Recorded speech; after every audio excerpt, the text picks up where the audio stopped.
He totally fucked us.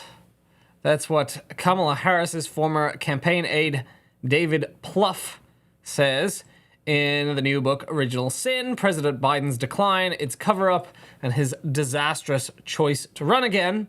That's the much-hyped new book by CNN's Jake Tapper and Axios' Alex Thompson. Now, Plouffe appears to think that it was entirely Joe Biden's fault that Democrats lost the 2024 presidential election. In fact, he says, it's all Biden. We got so screwed by Biden as a party. And plenty of top Democrats who are quoted in this book seem to think similarly. The original sin of the title of this book is Biden's decision to run for re-election, which many leading figures in the party are now willing to admit was a terrible decision. He stole an election from the Democratic Party, says one senior Democrat. He stole it from the American people. They call the decision an abomination. So Biden was clearly in no shape to serve a second term, at the end of which he would have been 86 years old, and the public actually understood this at the time.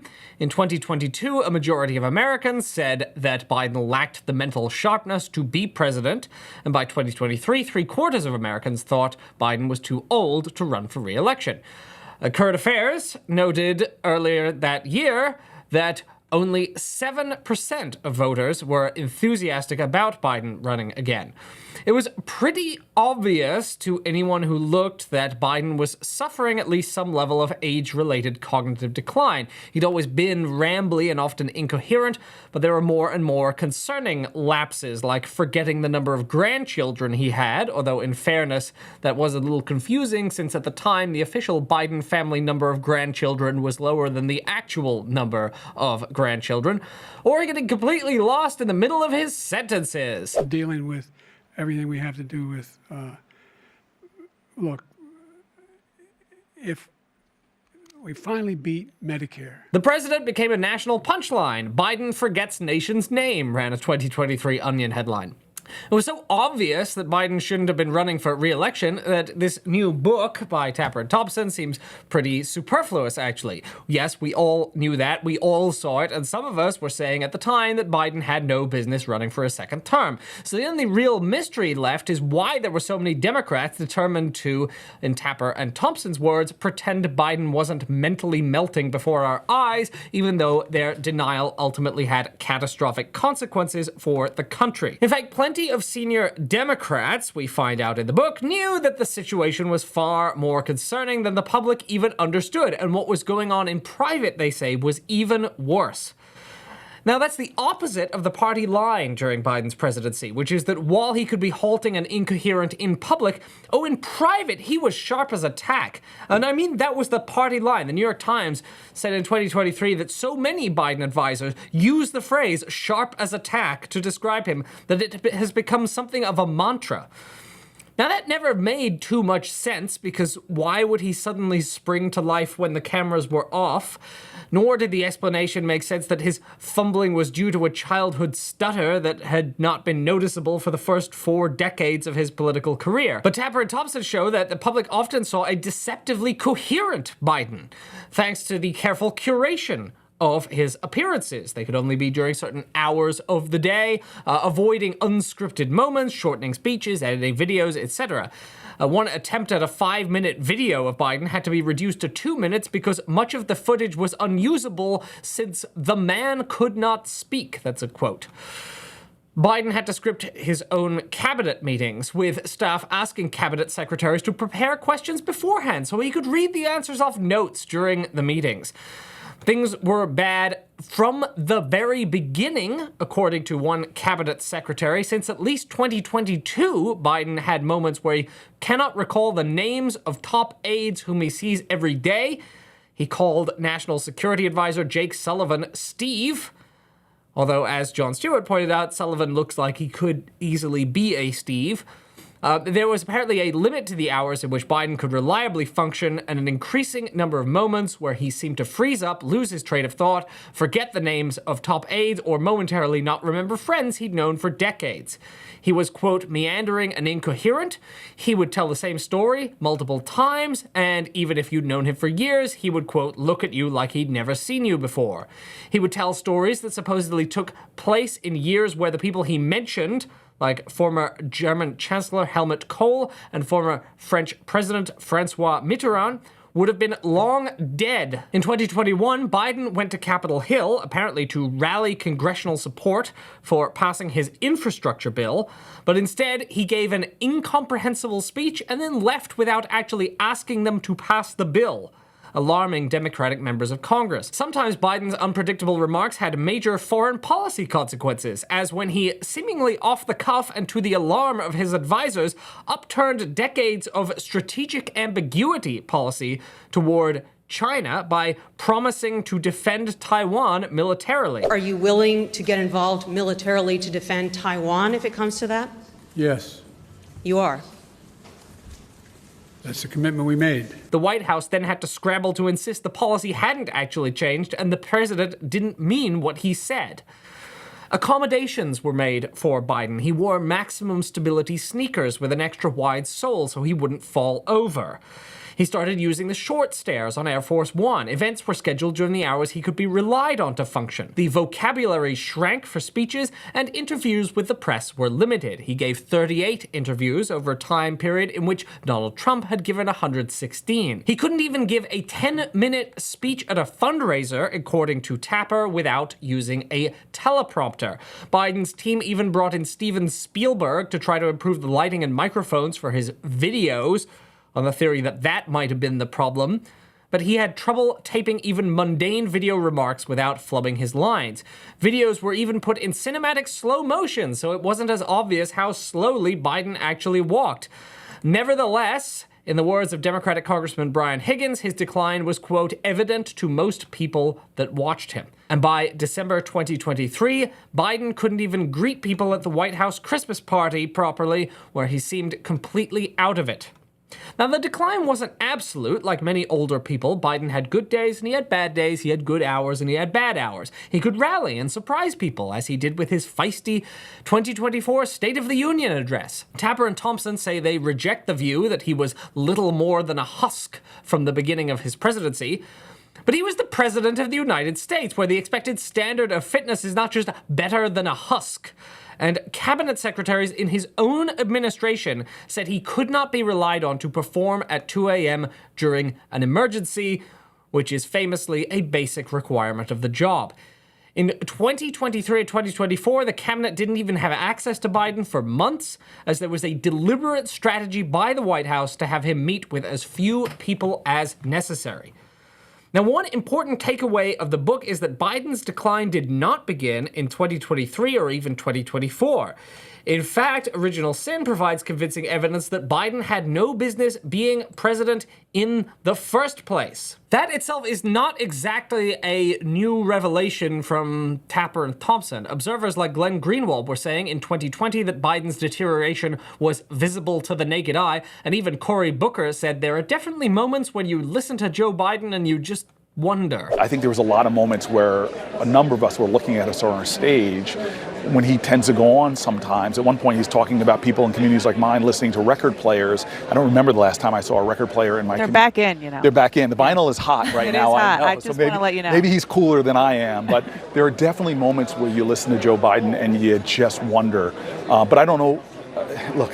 Senator, are you saying he's just too old to be president? No, I'm definitely not saying that. But according to Tapper and Thompson, the first signs he was deteriorating came in 2015.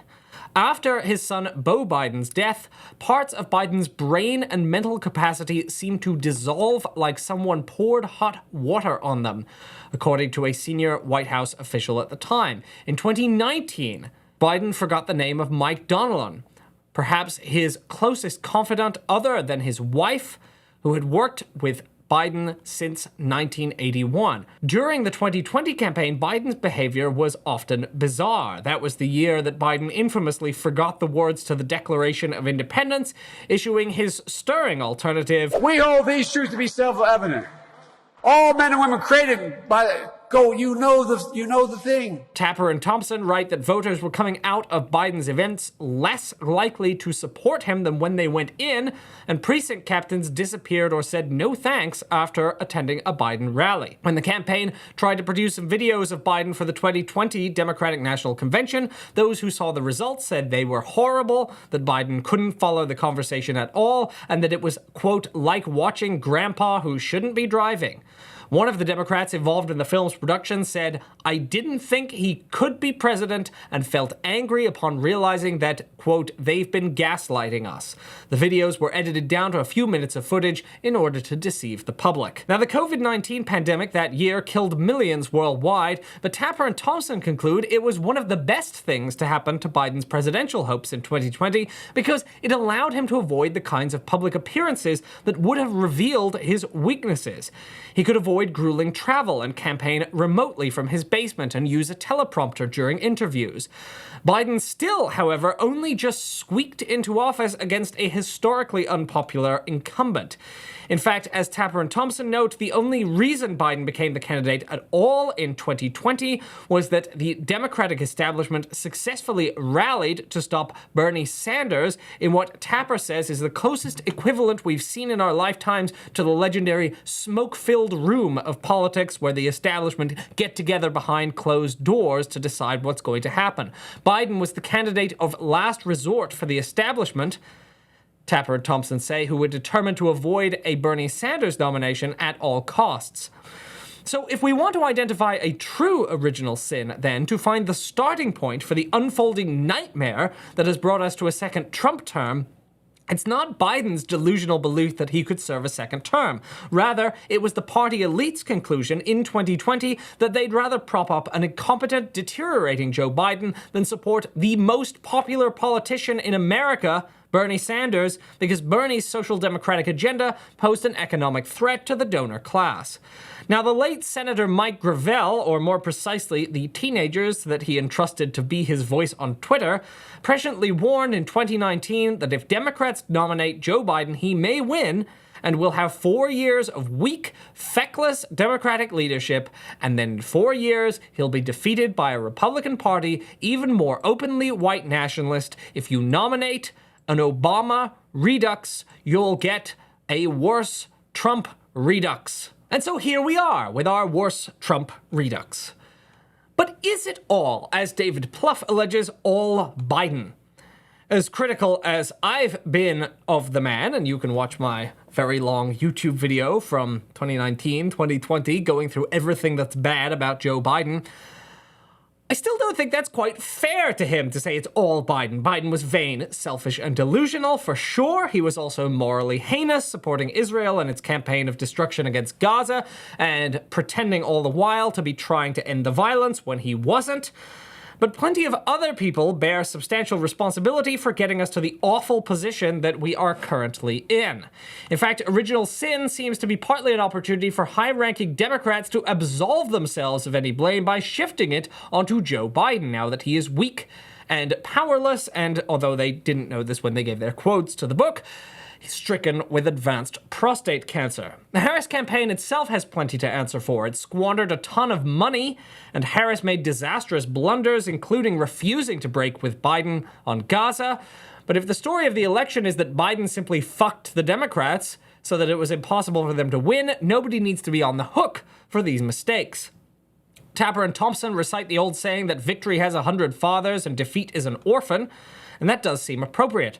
There's little evidence in the book that top Democrats are introspecting or taking any responsibility for their own role in taking us toward 2024's horrific outcome. Some of the Democratic insiders that Tapper and Thompson quote were actively lying about Biden during the period where speaking out about his condition might actually have made a difference. The strategist who lambasted Biden for stealing an election turns out to have been someone who publicly defended Biden during the campaign. Of course, we don't actually know who these people really are because Tapper and Thompson quote many of their sources anonymously.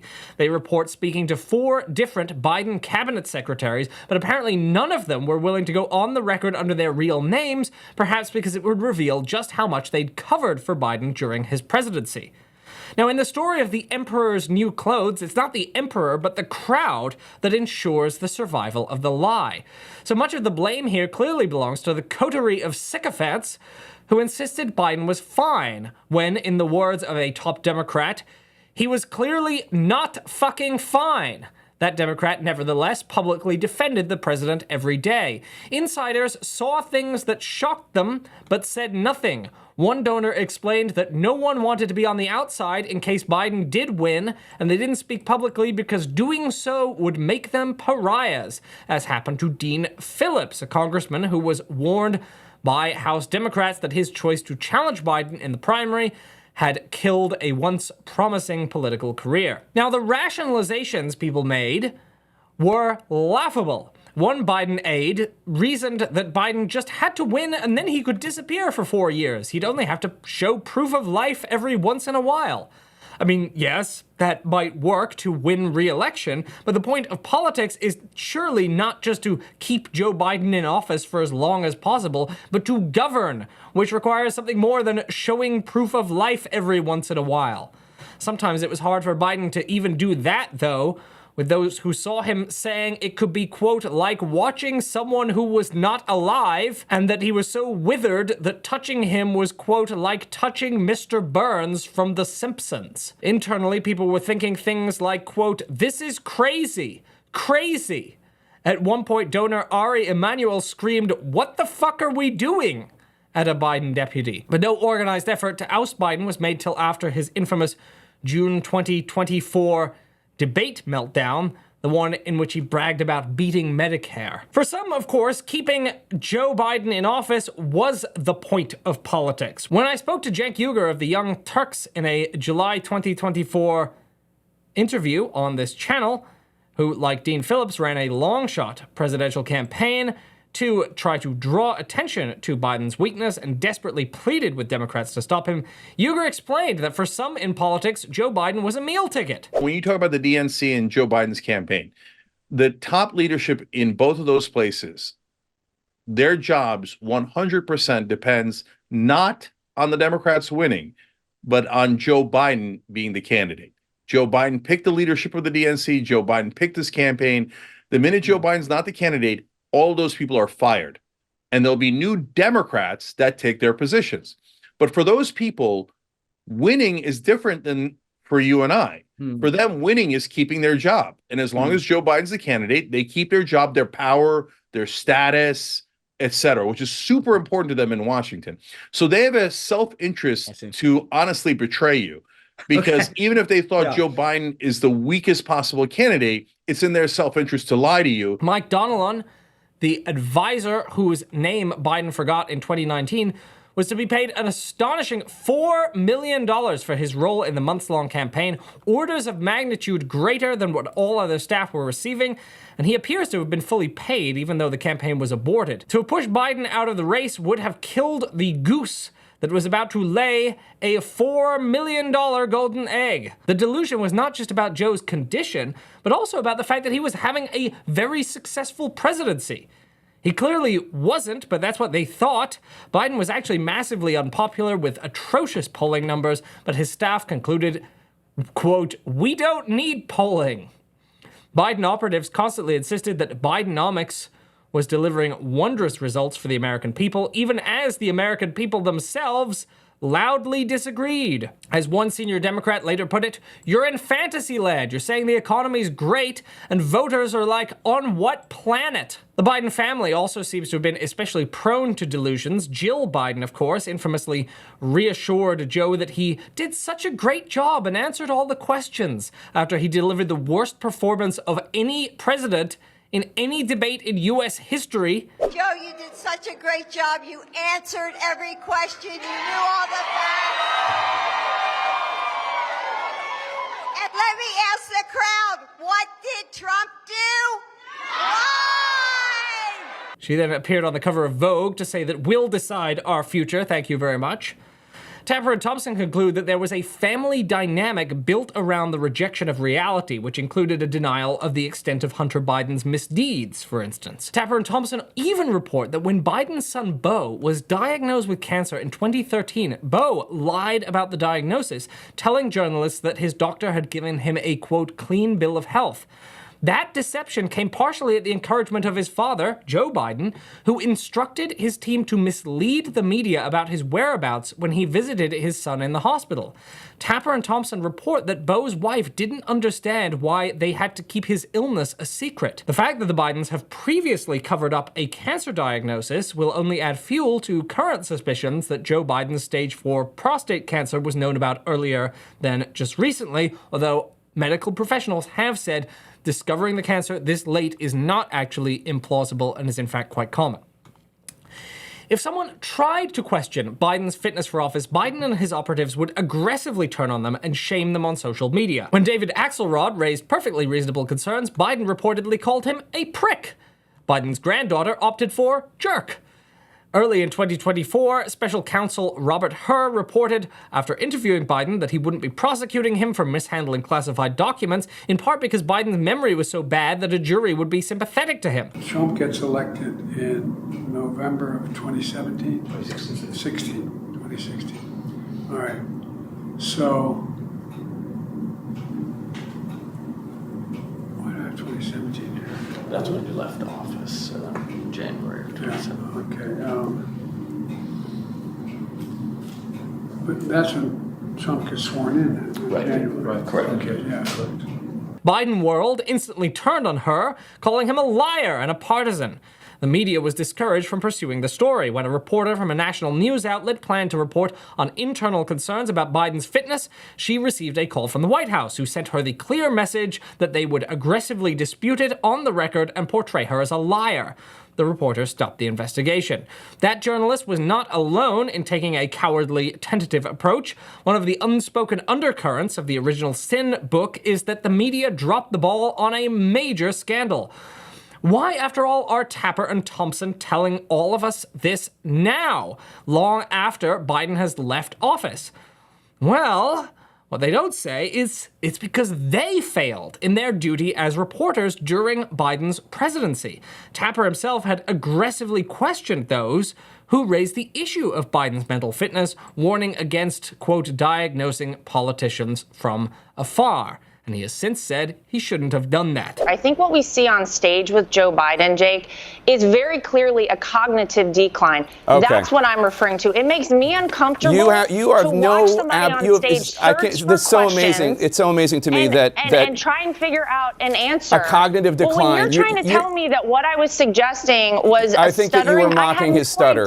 Yeah, I think you were mocking his stutter, and I think you have absolutely no standing to diagnose somebody's cognitive decline. I would think that somebody in the Trump family would be more sensitive to people who do not have medical licenses diagnosing politicians from afar. Plenty of others who were not formally part of the administration helped shut down criticism and preserve the myth of Biden's acuity by portraying discussion of Biden's mental and physical condition as offensive. Pod Save America's Tommy Viator said Robert Hur's remarks were an outrageous lie. He has now admitted, too late, that this was unfair. The American Prospect's Robert Kuttner says Hur was carrying out a hit job and seemed like a Republican operative. Any news org that puts Biden's memory in the headline is actively rewarding Hur's bad faith and giving the Trump campaign what they want, said Greg Sargent of the New Republic. The Congressional Integrity Project put out a brief on the lies and false claims of Robert Hur, which it appears to have since deleted.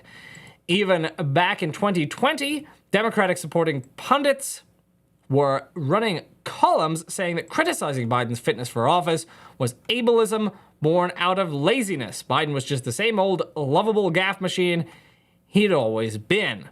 Well, recently, the audio tape of Robert Hur's interview with Biden came out, and he was vindicated. But the story of the Democratic Party's rot, and this is important, goes far deeper than the disastrous 2024 presidential campaign. For one thing, Biden's not the only instance of Democrats trying to keep an aging politician in office, even at the expense of the party's own political success.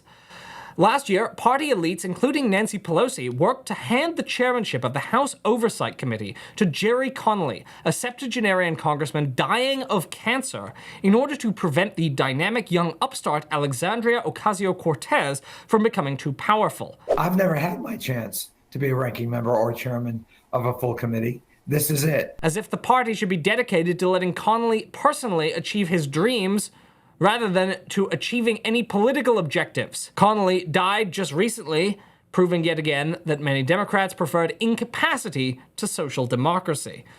Astonishingly, as Branko Marcetic points out, this preference for keeping the aging in power over achieving political objectives has ensured the passage of the Republican federal budget in the House. The Democratic Party, even post-Biden, is hugely unpopular despite voters' dissatisfaction with Trump.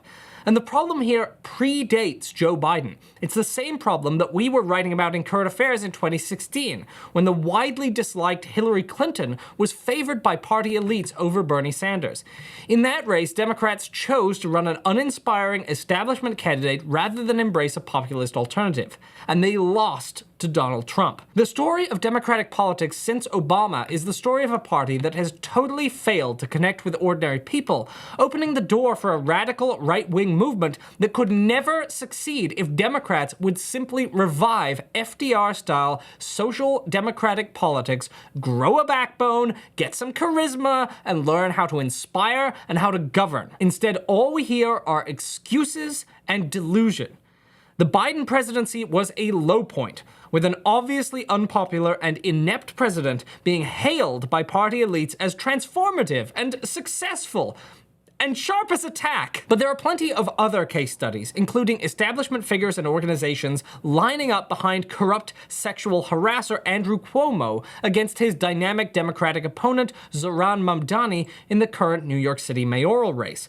Party elites have even tried to thwart David Hogg's effort to produce a younger cohort of Democratic politicians, despite the fact that Hogg isn't even attempting an ideological transformation of the party, merely engaging in an effort to ensure that those under 40 feel they have representation. Even if we think Biden is the reason Trump won in 2024, we still face the question of why Trump won in 2016, or why Biden barely squeaked into office in 2020, or why Republicans now control both houses of Congress. The broader tendency of the Democrats losing touch with working people cannot be pinned on Joe Biden alone, and fixing the problem will require overthrowing an entire leadership apparatus that has shown time and time again that it has no interest in fighting the right effectively. Thanks for watching. This video is a product of Current Affairs magazine, the country's leading independent left print magazine based here in New Orleans, Louisiana. Go to currentaffairs.org to find out more about us, and currentaffairs.org/subscribe to subscribe to our absolutely gorgeous bi-monthly print edition. Get it in your mailbox. You can also subscribe to the Current Affairs News Briefing, the Current Affairs podcast, or you can subscribe to our digital edition. Current Affairs is entirely reader-supported. We have no ads. We have no corporate backers. We depend on you. So please consider purchasing a subscription or making a donation to Current Affairs today. We are a 501c3 non-profit organization, and your donations are tax-deductible to the extent allowable by law. Thanks for listening. Thanks for watching.